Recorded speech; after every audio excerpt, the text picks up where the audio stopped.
Hi everybody. आज का हमारा टॉपिक है मार्केट कैपिटलाइजेशन। तो सबसे पहले हम ये समझेंगे कि मार्केट कैप बोलते किसे हैं और इसे शॉर्ट में मार्केट कैप भी बोला जाता है। देन हम ये देखेंगे कि इसके कितने टाइप्स हैं और हर टाइप्स की क्या क्या डेफिनेशंस हैं और उसके क्या इम्पैक्ट होते हैं मार्केट पे, या फिर उसको हम कैसे यूज़ कर पाते हैं अपने फ़ायदे के लिए। सो इन्वेस्टमेंट जब भी होती है मार्केट में तो ये ज़रूर देखा जाता है कि कोई भी कंपनी वो किस कैप के अंडर आती है, ठीक है। देन हम ये देखेंगे कि उसकी मूवमेंट कैसे हो रही है। सपोज़ कि कोई कंपनी है जो कि मिड कैप में आ रहा है, तो जब भी स्टॉक मार्केट में सेंसेक्स हो या फिर निफ्टी हो, जितने बेंचमार्क्स होते हैं, जितने इंडाइसेस होते हैं, इंडाइसेस के ऊपर हम एक ऑलरेडी सेशन कर चुके हैं। तो अगर आपको वो याद होगा तो आपको पता होगा कि सेंसेक्स और निफ्टी ये दोनों क्या क्या है, ठीक है। तो पूरे वीडियो में हम बहुत ही क्वालिटेटिव वे में बात करेंगे, चीज़ों को समझेंगे, सो दैट अगर इससे रिलेटेड कोई भी आर्टिकल आती है, जैसे आज की आर्टिकल है, तो आज के आर्टिकल में मूवमेंट के ऊपर बताया गया है कि यहाँ पे देखो, जैसे mid caps small caps shine but caution is in order. मतलब ये कि इसकी ग्रोथ तो हो रही है, जितनी भी कंपनीज इस दोनों के कैटेगरी में आती है उनकी ग्रोथ तो हो रही है, बट फिर भी यहाँ पे बोला गया है थोड़ा कॉशन लेने को, ठीक। तो आप आर्टिकल देख पा रहे होगे, ये मिंट के फ्रंट पेज पे ही था। यहाँ पे कुछ और भी अलग से आपको टर्म्स मिलेंगे, जैसे इक्विटी म्यूचुअल फंड्स। अब म्यूचुअल फंड्स के ऊपर हम एक सेशन कर चुके हैं पहले, बट फिर भी मैं आपको थोड़ा सा बता दूंगा कि इक्विटी से कैसे इसे रिलेट किया गया है और हम किस किस इंस्ट्रूमेंट से इसको रिलेट कर सकते हैं, ठीक। इनफैक्ट ये जो कैप्स के बारे में हम पढ़ रहे हैं, small cap, large cap, mid cap, तो इनका म्यूचुअल फंड्स में भी बहुत बड़ा रोल होता है, ठीक है। तो अब हम स्टार्ट करते हैं।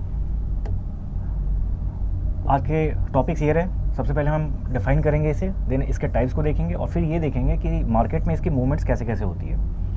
ओके, तो सबसे पहले मार्केट कैप होता क्या है। तो जब भी हम वर्ड यूज़ करते हैं, टर्म यूज़ करते हैं market capitalisation, what we mean is कि हम किसी कंपनी के वैल्यूएशन को देख रहे हैं। अब उसकी वैल्यूएशन कैसे चेक होती है। तो सपोज़ कि कोई भी कंपनी जो कि स्टॉक मार्केट में लिस्टेड है, ठीक है, ज़रूरी नहीं कि सारे के सारे कंपनीज़ स्टॉक मार्केट में लिस्टेड हो, लेकिन उनकी भी वैल्यूएशन निकाली जा सकती है। मैं आपको अभी बता रहा हूँ ये थोड़ी देर में। तो अभी एज्यूम करते हैं कि कोई कंपनी है which is listed on a stock market, कोई भी हो सकता है वो, NSE या BSE कोई भी। तो सपोज़ कि उसके 1000 शेयर्स वहाँ पे लिस्टेड है, 1000 शेयर्स लिस्टेड है and the share price of each share वो है 500। तो अब आप ये बताओ कि इसकी जो ग्रॉस वैल्यू होगी वो फिर कितनी हो गई। कैलकुलेशन एक बार देख लेना, बट 1000 शेयर्स हैं और हर शेयर की प्राइस है 500, तो उसकी जो ग्रॉस वैल्यू होती है, इसी को बोलते हैं मार्केट कैपिटलाइजेशन। मतलब मार्केट में जितने शेयर्स इसके आउटस्टैंडिंग हैं उनकी कंबाइंड वैल्यू क्या है, ठीक है। तो हमने यहाँ पे देख लिया, इसकी कंबाइंड वैल्यू है 5 लाख। ओके, तो ये तो हो गए वैसे कंपनीज जिनके शेयर्स लिस्टेड हैं। अब जिनके लिस्टेड नहीं हैं, तो एक बार IPO के वीडियो में, इनिशियल पब्लिक ऑफरिंग के वीडियो में हमने आपको बहुत डिटेल में बताया था कि IPO के पहले का प्रोसेस क्या क्या होता है, राइट। क्योंकि अगर कोई कंपनी IPO लेके आती है तो उसके बाद ही उसके शेयर्स सेकेंडरी मार्केट में ट्रेड होते हैं। तो अभी जो हमने बात की है, एग्जांपल लिया है, ये IPO के बाद का स्टेप है, राइट। बट IPO के पहले अगर मान लो कोई कंपनी शेयर्स पब्लिकली सेल नहीं कर रही है, तो उसके पहले कैसे हम निकालेंगे वैल्यूएशन। तो उसका एक तरीका होता है। सपोज़ आपका एक अपना स्टार्टअप है, आप किसी VC के पास गए फंडिंग के लिए। VC ने ये बोला कि मैं तुमसे 10% शेयर्स लूँगा और उसके बदले में मैं तुम्हें सपोज़ 10 करोड़ मैं तुम्हें दूंगा, ठीक है। 10% शेयर्स लिए किसी कंपनी ने, किसी VC ने, किसी स्टार्टअप से, और उसके बदले में उन्होंने पे किया 10 करोड़, ठीक है। अब ये बहुत सीधा सा कैलकुलेशन है। तो अगर 10% शेयर कोई VC परचेज कर रही है 10 करोड़ पे, तो अगर हम वो पूरे कंबाइंड वैल्यू की बात करें, मतलब 10% ऑफ X इज 10 करोड़, ठीक। तो अगर इसके पूरे अमाउंट की बात करें तो कितना हो जाएगा ये 100 करोड़। सो इस ट्रांजैक्शन के बेसिस पे हम बोल सकते हैं कि at that particular time the valuation of the company is 100 crore, ठीक है, क्योंकि उसने 10% शेयर लिया है 10 करोड़ पे, राइट। सो अगर पूरे वैल्यूएशन की बात करें तो वो हो जाएगा 100 करोड़। अब ये कोई फिक्स्ड अमाउंट नहीं है, वैल्यूएशन कभी भी फिक्स नहीं रहती है, वो हमेशा चेंज होती रहती है। तो मान लो VC 1, वेंचर कैपिटलिस्ट 1, इन्होंने परचेज किया है 10% 10 करोड़ पे। हो सकता है कुछ साल के बाद कोई दूसरी VC है या फिर यही कंपनी दूसरे बार में परचेज करे, तो उस बार मान लो उन्होंने बोला कि हम आपसे फिर से 10% लेंगे, लेकिन इस बार हम आपको देंगे 50 करोड़, ठीक। सो अगर उन्होंने 10% शेयर्स 50 करोड़ पे लिया तो अब पूरे कंपनी की वैल्यूएशन हो जाती है 500 करोड़। बात समझ में आ रही है? इसलिए बोला जाता है किसी भी स्टार्टअप को कि आप एक ही बार में अपना स्टेक सेल मत करो, आप थोड़ा थोड़ा अमाउंट में ऐसे, क्योंकि हर ईच ट्रांजैक्शन के बाद ऐसा होता है कि वैल्यूएशन बढ़ती जाती है। तो देखो जैसे यहाँ पे 100 करोड़ था, यहाँ पे 500 करोड़ हो गया, 5 टाइम्स हो गया जंप, ठीक है। तो वैल्यूएशन हम ऐसे निकालते हैं, कोई कंपनी लिस्टेड हो या नहीं हो। अगर लिस्टेड है तो इस तरीके से निकालेंगे, अगर लिस्टेड नहीं है तो इस तरीके से निकालेंगे, ठीक है। अब इसकी इंपॉर्टेंस क्या है, तो आपको एक चीज़ तो समझ में आ रही होगी, वैल्यूएशन जिस कंपनी की ज़्यादा होगी मतलब वो कंपनी मार्केट में ज़्यादा वैल्यूएबल है, इन्वेस्टर्स का उस कंपनी में ज़्यादा ट्रस्ट है। तो अगर कंपेयर करने की बात होगी तो हम हमेशा एप्पल को एप्पल से करते हैं कंपेयर, राइट। तो मान लो कि कोई आईटी सेक्टर की कंपनी है जैसे TCS है और इन्फोसिस है।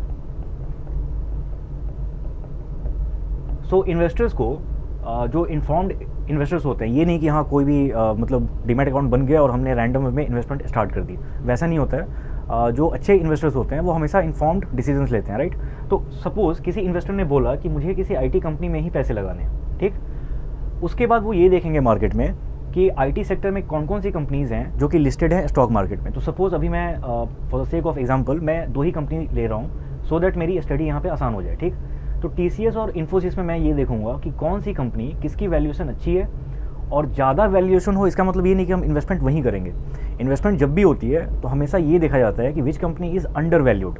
अंडर वैल्यूड का मतलब ये होता है कि किसी कंपनी का स्कोप बहुत ज़्यादा है बट उसके हिसाब से अभी उसकी वैल्यूएशन नहीं है। तो अगर मान लो आपको किसी भी कंपनी के बिजनेस में फेथ है आपका, अगर आपको लग रहा है पूरा, आप एकदम श्योर हो कि ये कंपनी बाद में ग्रो करेगी, लेकिन जितना इसका है पोटेंशियल है अभी उसको उतने इन्वेस्टर्स मार्केट में नहीं मिले हैं, लेकिन आपको लग रहा है कि ये बाद में कंपनी बहुत ज़्यादा ग्रो करेगी, इसके स्टॉक प्राइसेस भी ऊपर जाएंगे।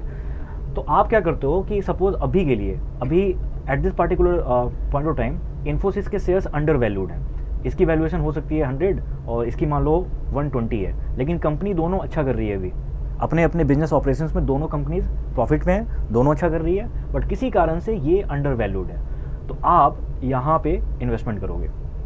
ट्रेडिंग की बात अलग है, मैंने एक वीडियो में बताया था कि इन्वेस्टमेंट में और ट्रेडिंग में दोनों में डिफरेंस है। ट्रेडिंग का हमेशा जो है ना वो शॉर्ट टर्म होता है पर्सपेक्टिव कि मैंने अभी लिया और मैं कुछ दिनों बाद बेच दूंगा, बट इन्वेस्टमेंट हमेशा लॉन्ग टर्म चीज़ होती है। तो अगर आपको लॉन्ग टर्म प्लानिंग करनी है, लॉन्ग टर्म इन्वेस्टमेंट करनी है, तो आप हमेशा अंडर वैल्यूड स्टॉक्स पे जाते हो, ठीक है, ये समझ में आया। तो सबसे पहला इंपॉर्टेंस ये है कि अगर आपको इन्वेस्टमेंट करनी है तो वैल्यूएशन के थ्रू आप ये समझते हो कि कौन सी कंपनी आपके लिए एक बेटर डील लेके आ रही है या फिर एक बेटर प्रपोजिशन प्रोवाइड कर रही है आपको, सो दैट लॉन्ग टर्म में जो आपके पैसे हैं, जो आपका कैपिटल है, वो अप्रिशिएट करे। तो सबसे पहले तो ये हो गया। दूसरा ये कि हम जैसे अभी क्या कर रहे थे, कंपेयर कर रहे थे, राइट।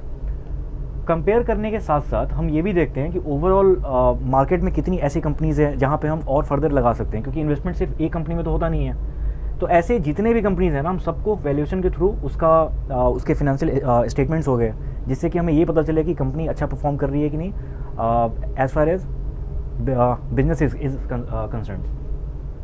तो अभी हमने देख लिया वैल्यूएशन का। अब आते हैं कि फैक्टर्स क्या क्या है इसके। तो सबसे पहला जो ये मेथड हमने देखा था, तो इसमें शेयर प्राइस के ऊपर बात हो रही थी, राइट। तो जब भी शेयर प्राइस में चेंज होगा तब मार्केट कैप में भी चेंजेस आएंगे। तो जब भी किसी कंपनी के शेयर प्राइस में चेंजेस आएंगे तो उसकी मार्केट कैप भी चेंज होगी। लेकिन जो कंपनी लिस्टेड नहीं है उसकी मार्केट कैप कैसे चेंज होती है? तो उसकी ऐसे होती है, सपोज अभी कोई VC है जिसने इन्वेस्टमेंट की है, तो वो इस बेसिस पे कर रहा है कि कंपनी की ग्रोथ कैसे हो रही है। लेकिन किसी कारण से अगर कंपनी अच्छा परफॉर्म ना कर पाए मार्केट में, मार्केट एज इन की जो उनका बिजनेस है अपना, जो उनके डे टू डे ऑपरेशंस हैं, उसमें कुछ प्रॉब्लम आ जाए, तो वही VC अगर अब आता है तो वो 10% शेयर के बदले हो सकता है 10 करोड़ ऑफर ना करे, वो हो सकता है 5 करोड़ ही करे। तो उसका जो अपना बिजनेस है वो भी डिक्टेट करेगा कि उसकी मार्केट कैप कितनी होनी चाहिए, अगर वो लिस्टेड नहीं है तो। अगर लिस्टेड है तो शेयर प्राइस के बेसिस पे बहुत ही ईजिली हम कैलकुलेट कर सकते हैं। अब इसमें एक और चीज़ है, एक तो मैंने बता दिया कि मार्केट कैप हम शेयर प्राइस के थ्रू कैसे निकालते हैं। बहुत बार ऐसा होता है कि शेयर्स लॉक्ड इन होते हैं। लॉक्ड इन का मतलब कि कोई इन्वेस्टर होगा जिसके पास उस कंपनी के शेयर्स हैं बट वो लॉक्ड इन है। लॉक्ड इन का मतलब ये कि वो उसको सेल नहीं कर सकता अभी, मतलब कि वो ऐसे तो आउटस्टैंडिंग शेयर के कैटेगरी में ही आएगा but that is not available for trade. वो किसी के पास मान लो 3 साल के लिए जो इसका ओनर है अभी फ़िलहाल इन शेयर्स का, वो इसको ट्रेड नहीं कर सकता। तो ऐसे ऐसे शेयर्स को हटा के जो बाकी के शेयर्स बचे हुए हैं उसके बेसिस पे अगर हम मार्केट कैप निकालते हैं तो उसको बोलते हैं फ्री फ्लोटिंग मार्केट कैप। ठीक है, सो ये कुछ कॉमन टर्म्स है जो आपको पता होने चाहिए। अब हम आते हैं टाइप्स कितने होते हैं। यहाँ पे ये मल्टी कैप नहीं है, सॉरी, ये यहाँ पे होगा स्मॉल कैप। मल्टी कैप भी एक टर्म है जो मैं आपको बताऊंगा अभी, लेकिन ये इसका टाइप नहीं है। टाइप आपको यही मिलेंगे 3, लार्ज, मिड, स्मॉल। अब हमने ये देख लिया कि मार्केट कैप हम कैसे निकाल रहे हैं, राइट। लेकिन वो जो अमाउंट होता है उसके बेसिस पे हम डिफाइन कर सकते हैं कि कौन लार्ज कैप होगा, कौन मिड कैप होगा, कौन स्मॉल कैप होगा। सो जो अमाउंट है दैट इज़ कि 5000 करोड़। ये 2 फिगर्स आप याद रखना, ये बहुत इंपॉर्टेंट है। इसी के बेसिस पे आप कैटेगराइज कर पाओगे कि कौन लार्ज है, कौन मिड है, कौन स्मॉल है। तो वो सारी कंपनीज जिसकी मार्केट कैपिटलाइजेशन 5000 करोड़ से नीचे है वो होगी स्मॉल कैप। ठीक है, वैसी कंपनीज जिनका इसके बीच में आता है कहीं 5000 करोड़ और 20000 करोड़, उसको हम बोलेंगे मिड कैप। और वैसी कंपनीज जिसका 20000 से ऊपर होता है उसको हम बोलेंगे लार्ज कैप। तो ये बहुत ही बेसिक डेफिनेशन है। आप अगर ग्लोबल मार्केट में देखोगे तो ये डॉलर के टर्म में होता है, बट यहाँ अभी हम रुपये के टर्म में देख रहे हैं। इंडियन मार्केट के पॉइंट ऑफ व्यू से यही आपको डेफिनेशन याद रखनी है। अगर आप ऐसे जाते हो बाहर के मार्केट में तो आपको ये फिगर मिलेगा $10 बिलियन USD।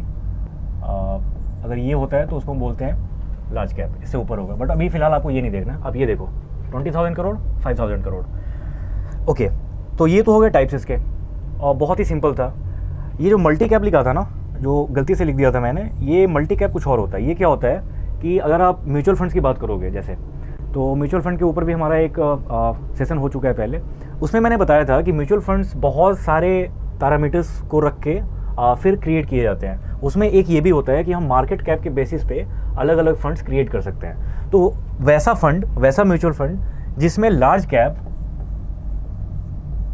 मतलब ऐसे कंपनीज जो कि जिनकी मार्केट कैपिटलाइजेशन यहाँ पे होगी, अगर उनके स्टॉक्स है किसी फंड में तो उसे हम बोल सकते हैं लार्ज कैप फंड। लाइकवाइज अगर मिड कैप, जिसकी भी मार्केट कैप मिड कैप है, अगर वैसी कंपनीज के स्टॉक्स म्यूचुअल फंड में इंक्लूडेड हैं तो उसको हम बोलेंगे मिड कैप फंड। ठीक है, mid cap funds. Likewise small cap fund होता है। लेकिन बहुत सारे फंड्स ऐसे होते हैं जिसमें सिर्फ लार्ज कैप या सिर्फ मिड कैप नहीं होता, उसमें मिक्स होता है। उसमें हो सकता है कुछ 30% लार्ज कैप के हो और उसके बाद 40% मान लो स्मॉल कैप है। ठीक है, और बाकी जो बचा 30% वो समझ लो मिड कैप है। तो मतलब एक से ज़्यादा कैप के कैटेगरी वाले फंड्स अगर इंक्लूडेड हो, स्टॉक्स इंक्लूडेड हो, तो उसको हम बोलेंगे मल्टी कैप फंड्स।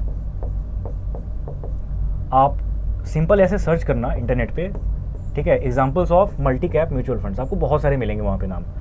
ठीक है, तो अब हम ये क्यों रीड कर रहे हैं, large cap, mid cap, small cap, और अलग से हमने मल्टी कैप भी देख लिया, जो कि कोई टाइप नहीं है, वो बस ये है कि इसमें कॉम्बिनेशन होता है एक से ज़्यादा कैप्स का। अगेन, हम ये क्यों रीड कर रहे हैं, हम ये डिफाइन क्यों कर रहे हैं, हम इसको अलग अलग टाइप में क्यों बांट रहे हैं, उसका रीज़न क्या है कि जो अलग अलग ये सब आपको टाइप्स मिल रहे हैं ना, इसका नेचर, ऐसे ऐसे स्टॉक्स का नेचर थोड़ा अलग होता है। मतलब ये कि जो लार्ज कैप की कंपनियां हैं वो थोड़ा स्टेबल मानी जाती हैं। स्टेबल का मतलब मैं ज़्यादा रिटर्न्स और कंसिस्टेंट रिटर्न्स की बात नहीं कर रहा। रिटर्न्स उसमें कंसिस्टेंट होते हैं, बट द थिंग इज़ कि वहाँ पे इंटरेस्ट मतलब रेट ऑफ रिटर्न आपको बहुत कम मिलेगा मल्टी कैप या मिड कैप या स्मॉल कैप के रिस्पेक्ट में। उसका रीज़न क्या है, लार्ज कैप में जितनी भी कंपनीज होती हैं वो बहुत लंबे टाइम से बिजनेस में हैं। ठीक है, जैसे मान लो रिलायंस हो गई, ठीक है, TCS है, ये बहुत लंबे टाइम से ऑपरेट कर रही हैं, तो इनका ट्रस्ट मार्केट में ज़्यादा होता है, इनकी लिक्विडिटी भी ज़्यादा होती है। लिक्विडिटी का मतलब क्या है कि लिक्विडिटी का सिंपल अगर मैं बताऊँ सिंपल वर्ड्स में, लिक्विडिटी की मीनिंग सिर्फ ये है कि आप कितना ईजिली अपने एसेट को मार्केट में बेच सकते हो या फिर खरीद सकते हो। ठीक है, तो लार्ज कैप की जो कंपनीज होती हैं उन पे मार्केट में लोगों को ज़्यादा ट्रस्ट होता है। ठीक है, तो अगर आप मान लो आपके पास TCS का शेयर है और आप उसको मार्केट में गए बेचने, तो आपको बायर्स बहुत मिल जाएंगे। लेकिन कोई स्मॉल कैप का अगर आपके पास स्टॉक है, अगर आप उसको बेचने जाते हो तो आपको शायद उतने बायर्स नहीं मिलेंगे। ठीक है, तो लार्ज कैप ज़्यादा लिक्विड होते हैं, लार्ज कैप ज़्यादा सिक्योर होते हैं, क्योंकि लार्ज कैप में वही कंपनीज है जो कि बहुत लंबे टाइम से बिजनेस में है, ठीक है, तो उन पे ज़्यादा ट्रस्ट रहेगा लोगों का, बजाय इसके कि कोई नई कंपनी है जो कि अभी भी स्टॉक मार्केट पे लिस्ट हुई है, तो उसके बारे में लोगों को नहीं पता ज़्यादा कि ये अभी आगे आने वाले दिनों में कैसा फंक्शन करेगी, ठीक है। तो लिक्विडिटी लार्ज कैप की ज़्यादा होती है, और उसी ऑर्डर में मिड कैप की लार्ज कैप से थोड़ी कम होती है, एंड स्मॉल कैप की सबसे कम होती है। तो ये तो हमने बात कर लिया लिक्विडिटी के बेसिस पे। उसके बाद अगर हम रिस्क की बात करें तो रिस्क सबसे ज़्यादा स्मॉल कैप में होता है। क्यों? क्योंकि आपको ज़्यादा बायर्स या सेलर्स नहीं मिलेंगे मार्केट में इसके लिए, तो इसमें रिस्क है। सपोज आपने ले लिया और जब आपको बेचना है आज से 3 साल बाद 4 साल बाद, तो अगर आपको बायर ही ना मिले तो आप किसको बेचोगे? तो इसलिए स्मॉल कैप ज़्यादा रिस्की होता है। रिस्क एक और चीज़ में होता है, वो ये कि इनकी जो प्राइस मूवमेंट्स होती है वो स्टेबल नहीं होती, वो या तो बहुत ऊपर जा सकती है या फिर बहुत ज़्यादा नीचे जा सकती है। बट लार्ज कैप के जो प्राइसेस होते हैं वो बहुत स्टेबल रहते हैं। अगर कोई वर्स्ट केस हो गया ऐसा कि मान लो कंपनी में फ्रॉड हो गया हो, ठीक है, या फिर कुछ ऐसा हुआ है काम जिसकी वजह से वो बहुत नेगेटिव न्यूज़ में है, तब उसी केस में लार्ज कैप के स्टॉक्स थोड़े डाउन जाते हैं, वरना ये आपको ऑलमोस्ट स्टेबल ही मिलता है, ठीक है। लेकिन स्मॉल कैप में ग्रोथ भी बहुत ज़्यादा हो जाती है, डाउन भी बहुत ज़्यादा हो जाता है, थोड़ी सी भी छोटी न्यूज़ आती है तो बहुत इम्पैक्ट पड़ता है उसका मल्टी कैप पे, स्मॉल कैप पे, ठीक है। तो ये हमने देख लिया। अब जो प्राइस मूवमेंट की बात कर रहे थे हम, उसके टर्म में बात करते हैं कि मूवमेंट कैसे कैसी। अच्छा, अगेन यहाँ पे मल्टी कैप नहीं है, स्मॉल कैप है, इसके लिए सॉरी। यहाँ पे मूवमेंट की बात करते हैं, तो मूवमेंट कैसे कैसे होती है। लार्ज कैप के जो स्टॉक्स हैं उसमें मूवमेंट कैसी होती है, मिड कैप में कैसी होगी और स्मॉल कैप में कैसी होगी। तो मैंने बताया कि लार्ज कैप बहुत स्टेबल होता है। तो स्टेबल वर्ड से आपको ये तो समझ में आ रहा होगा कि इसमें मूवमेंट उतनी नहीं होती। लेकिन ये मूवमेंट किसके हम रिस्पेक्ट में बात कर रहे हैं, तो एक वीडियो में जिसमें स्टॉक इंडाइसेस के ऊपर बात की थी हमने, तो उस पर सेंसेक्स देखा था हमने और निफ्टी देखा था, राइट। ये दोनों स्टॉक मार्केट के, निफ्टी एक इंडेक्स है, सेंसेक्स भी इंडेक्स है। सेंसेक्स किसका है? बीएसई का, बॉम्बे स्टॉक एक्सचेंज। निफ्टी किसका है? एनएसई का, नेशनल स्टॉक एक्सचेंज। इस पर डिटेल में हमने उस वीडियो में बात कर ली थी। मैं इस वीडियो में उसकी लिंक दे दूंगा, आप वापस से उसको देखना। तो मान लो कि सेंसेक्स की मूवमेंट हो रही है। सेंसेक्स मान लो अभी 18,000 पे है, अभी एग्जैक्ट प्राइस मुझे नहीं पता है। मान लो कि 18,000 पे ये बढ़ के हो गया 18,000 मान लो ये 180 ऐसा कुछ। तो सेंसेक्स या निफ्टी क्या होता है ना कि वो जो बेस्ट किसी भी मार्केट के बेस्ट स्टॉक्स हैं, जैसे निफ्टी में 50 स्टॉक्स के वैल्यूज़ लिए जाते हैं और एंड उनके बेसिस पे निफ्टी की वैल्यू निकाली जाती है, जो कि कुछ भी हो सकती है। ये मैंने उल्टा लिखा, ये मान लो 40 है और ये मान लो 18 है, ठीक। तो निफ्टी में 50 कंपनीज हो गया, सेंसेक्स में 30 कंपनीज होते हैं। अब ये बेस्ट स्टॉक्स हैं, लेकिन मार्केट में इसके अलावा भी तो बहुत सारे कंपनीज हैं। तो हम ये देखते हैं कि सेंसेक्स की जितनी ग्रोथ हुई है, क्या उसके रिस्पेक्ट में हमने जो स्टॉक लिया है क्या उसकी ग्रोथ हुई है। यही देखने के लिए हम मूवमेंट को देखते हैं कि कौन सी कंपनी के स्टॉक कैसे मूव कर रही है विद रिस्पेक्ट टू सेंसेक्स और निफ्टी। तो लार्ज कैप की जो कंपनीज होती हैं उनमें बहुत स्टेबल ग्रोथ होगी या फिर डी ग्रोथ होगी, जो भी होगा, लेकिन वो बहुत ज़्यादा अमाउंट नहीं होगा, ठीक है। तो अगर हम बात करें स्टेबिलिटी की, तो लार्ज कैप में ज़्यादा है, मिड कैप में थोड़ा कम है और स्मॉल कैप में सबसे कम है, राइट।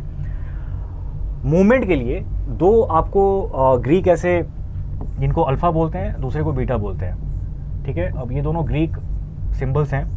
अल्फ़ा का मतलब क्या हो गया कि बेंचमार्क के रिस्पेक्ट में, बेंचमार्क यहाँ पे क्या है, हमारा इंडेक्स है, सेंसेक्स या फिर निफ्टी है। तो अल्फ़ा हम बोलते हैं कि बेंचमार्क के रिस्पेक्ट में जो हमने स्टॉक परचेज़ किया है, मान लो स्टॉक ए है, उसकी कितनी ग्रोथ हुई है, ठीक है। हम इसको परसेंटेज में डिनोट करते हैं। जैसे अगर मान लो सेंसेक्स बढ़ा 100 से और जो हमने स्टॉक लिया है वो 100 से बढ़ के 105 हुआ, ये प्राइस नहीं है, बस मैं आपको समझाने के लिए बोल रहा हूँ कि सेंसेक्स में ग्रोथ हुई 100 की और जो मेरा स्टॉक था उसमें ग्रोथ हुई उसमें उसका हो गया 105, ठीक है। तो मतलब कि 5 डिफरेंस है, मतलब 5 का हमें फ़ायदा हुआ है, तो ये 5% हो गया हमारा। यहाँ पे अल्फ़ा की वैल्यू हो जाएगी 5%, मतलब कि जो बेंचमार्क की ग्रोथ है उससे 5% मुझे ज़्यादा मिल रहा है, उसको बोलते हैं अल्फ़ा। या फिर कम भी हो सकता है, ये 105 की जगह 95 हो सकता है, तो उस केस में -5% हो गया। बीटा क्या होता है? बीटा आपको ये बताता है कि आपकी कंपनी कितनी ज़्यादा वोलाटाइल है, आपने जिस कंपनी का स्टॉक लिया है वो कितना वोलाटाइल है with respect to the benchmark. अब वोलाटाइल आपको ये हो सकता है थोड़ा सिमिलर लगे, बट मैं एग्जांपल से समझा रहा हूँ। तो अल्फ़ा में हमने बात की कि ये परसेंटेज के टर्म में होता है। जब बीटा देखते हैं ना तो बीटा रेशियो के टर्म में होता है, ठीक है। रेशियो का मतलब क्या हो गया कि ये हो सकता है 1 हो, ये हो सकता है 1.5 हो, ये हो सकता है 2 हो। नीचे हमेशा आपको बेंचमार्क का वो मिलेगा, जो निफ्टी या फिर सेंसेक्स है, इन दोनों के वैल्यूज़ आपको यहाँ मिलेंगे डिनोमिनेटर में, एंड नोमिनेटर में आपको मिलेगा उस कंपनी के स्टॉक की वैल्यू, ठीक है। तो अगर 1 है, 1.5 है, 2 है, तो 1 का मतलब ये हो जाता है कि जितने से बेंचमार्क का ग्रोथ हुआ है, निफ्टी का ग्रोथ हुआ है, उतने से ही आपकी कंपनी के स्टॉक के वैल्यूज़ बढ़े हैं। तो उस केस में बीटा की वैल्यू होगी 1, ठीक है। मतलब कि दोनों का रेशियो दोनों का 1 है, मतलब दोनों सेम स्पीड से बढ़ रहे हैं, दोनों सेम अमाउंट या फिर परसेंटेज से बढ़ रहे हैं। अगर 1.5 है तो इसका मतलब ये हो गया कि अगर स्टॉक मार्केट में 2 की ग्रोथ होती है तो आपके कंपनी के स्टॉक में 3 की ग्रोथ होगी। ये बात समझ आ रहा है? अच्छा, अगर इसकी वैल्यू 2 है बीटा की, तो इसका मतलब हो गया कि अगर आपके अगर बेंचमार्क की वैल्यू अगर 1 से 2 हो रही है, ठीक है, और आपका उस समय आपकी जो कंपनी थी जिसमें आपने इन्वेस्ट किया है उसकी भी वैल्यू 1 थी, तो 1 से 2 ना होके वो हो सकता है 1 से 4 हो जाए, कुछ ऐसा, ठीक है। चलो, इसमें हम प्राइस की बात नहीं कर रहे हैं, सिंपली हम ये देख रहे हैं कि ग्रोथ कितने की हो रही है। तो अगर निफ्टी में या फिर सेंसेक्स में 2 की ग्रोथ हो रही है तो आपके कंपनी में अगर 4 की ग्रोथ हो रही है तो उस केस में बीटा 2 है, ठीक है, 4/2। ओके, तो ये हमने देख लिया मूवमेंट। अब मूवमेंट के बेसिस पे हम अपनी इन्वेस्टमेंट स्ट्रेटजी को डिसाइड करते हैं कि हमारी स्ट्रेटजी क्या होनी चाहिए और हम कितना रिस्क उसमें ले सकते हैं। तो जैसे मैंने ग्रोथ के टर्म में आपको दिखा दिया, लेकिन ऐसा भी तो हो सकता है ना कि लॉस हो जाए। अगर लॉस होता है तो आपको ये ध्यान रखना होगा कि अगर सेंसेक्स अगर मान लो 100 से, सेंसेक्स की जो इसका जो फिगर है, अगर वो 100 से रिड्यूस होता है तो आपके स्टॉक्स 200 से नीचे जाएंगे अगर बीटा की वैल्यू 2 है तो, ठीक है। ये ग्रोथ हो या फिर प्राइस में रिडक्शन हो, दोनों के केस में एप्लीकेबल होता है। तो आपको ध्यान रखना है कि आप में मतलब कैपिटल आपका बहुत ज़्यादा लॉस में जाएगा अगर बीटा बहुत ज़्यादा है तो डिपेंड करता है किसकी रिस्क एपेटाइट कितनी है। अगर कोई इन्वेस्टर ऐसा है जो कि थोड़ा बहुत लॉस बेयर कर सकता हो, लेकिन अगर मान लो हाफ से 50% से प्राइस अगर रिड्यूस हो जाए तो उसको बेयर नहीं कर पाएगा, उस केस में ऐसे इन्वेस्टर को बोला जाता है कि आप लार्ज कैप में ही डालो पैसे, स्मॉल कैप में नहीं डालो, क्योंकि इसकी बीटा की वैल्यू ज़्यादा होती है। और ये चीज़ आप ऐसे भी याद रखना कि बीटा स्मॉल कैप में ज़्यादा होता है, लार्ज कैप में बीटा कम होता है। लार्ज कैप में आपको बीटा क्लोज टू 1 मिलेगा, ठीक है, 1 हो सकता है, 1.2 हो सकता है, 1.3 हो सकता है। स्मॉल कैप में हो सकता है ये 2 हो, 3 हो, 4 भी हो सकता है, ठीक है। मिड कैप दोनों के बीच में आएगा, लार्ज कैप और स्मॉल कैप के बीच में, ठीक है। तो बहुत ही क्वालिटेटिव वे में जहाँ जहाँ रेशियो परसेंटेज की ज़रूरत पड़ी मैंने वो बताया आपको, लेकिन आप मोटा मोटी समझना कि ये चीज़ें हम क्यों स्टडी कर रहे हैं और सिलेबस से कैसे लिंक्ड है हमारा। तो अभी जैसे सेबी का एग्ज़ाम हो सकता है जनवरी में हो जाए, अभी कुछ ऑफिशियल नोटिफिकेशन आई नहीं है। तो अभी हम आजकल क्या करेंगे, कुछ दिनों में हम फिनेंशियल टॉपिक्स पे ज़्यादा फोकस करेंगे। तो मैंने आज आपको समझाया मार्केट कैप क्या है, कितने टाइप्स होते हैं, और इन्वेस्टमेंट जब भी होती है तो उसके रिस्पेक्ट में हम कैसे यहाँ से इंसाइट ड्रॉ कर सकते हैं, ठीक है। तो अल्फ़ा और बीटा समझाया, आगे बहुत सारे और भी ग्रीक इसमें सिंबल्स मिलेंगे आपको, वो हम धीरे धीरे देखेंगे। ओके, तो इस पे क्वेश्चन आपको आज के मिंट स्टैटिका वाले सेगमेंट में मिलेगा। जो पहला क्वेश्चन होता है वो हमेशा विश्लेषण के टॉपिक पे ही होगा, ठीक है। तो आप इसको अटेम्प्ट करना। और अभी जैसे मंथ ओवर होने को है तो मैंने टेलीग्राम ग्रुप पे एक पोल डाला था जिसमें ये पूछा था कि मंथली कंपाइलेशन आपको किस फॉर्म में चाहिए। तो काफ़ी लोगों ने ये बोला कि वो हमें PDF के फॉर्म में चाहिए। तो हम कोशिश करेंगे जल्दी से जल्दी, मैं आपको डेट यहाँ पे नहीं दे रहा क्योंकि इसमें थोड़ा सा टाइम लग सकता है, लेकिन आपको मिंट स्टैटिका अक्टूबर मंथ की PDF के फॉर्म में मिल जाएगी। तो आप यहाँ पे जाके क्वेश्चंस अटेम्प्ट करो। आज का टॉपिक अगर समझ में आया है, क्योंकि ये ऐसे बहुत टेक्निकल था, फिर भी मैंने कोशिश की कि मैं आपको इजी लैंग्वेज में जहाँ जहाँ न्यूमेरिकल्स और ये सब ज़रूरत थी उसकी, तो वो मैंने एग्जांपल दे के आपको समझाया। कंटेंट आज का अच्छा लगा है तो प्लीज़ वीडियो को लाइक करना। एंड अभी भी बहुत सारे लोगों ने सब्सक्राइब नहीं किया, तो मैं रिक्वेस्ट कर रहा हूँ आपसे कि प्लीज़ वीडियो को सब्सक्राइब कीजिए। इससे हमें बहुत हेल्प मिलती है, एक वैलिडेशन मिलती है हमें कि हम जो काम कर रहे हैं अभी वो अच्छे से आप तक पहुँच पा रही है वो चीज़ें। तो वीडियो को प्लीज़ सब्सक्राइब करो। जिन्होंने बेल आइकन प्रेस नहीं किया वो प्लीज़ कर दें। तो नेक्स्ट टॉपिक में नेक्स्ट डे किसी और टॉपिक के साथ हम मिलते हैं। तब तक के लिए हैव अ गुड डे।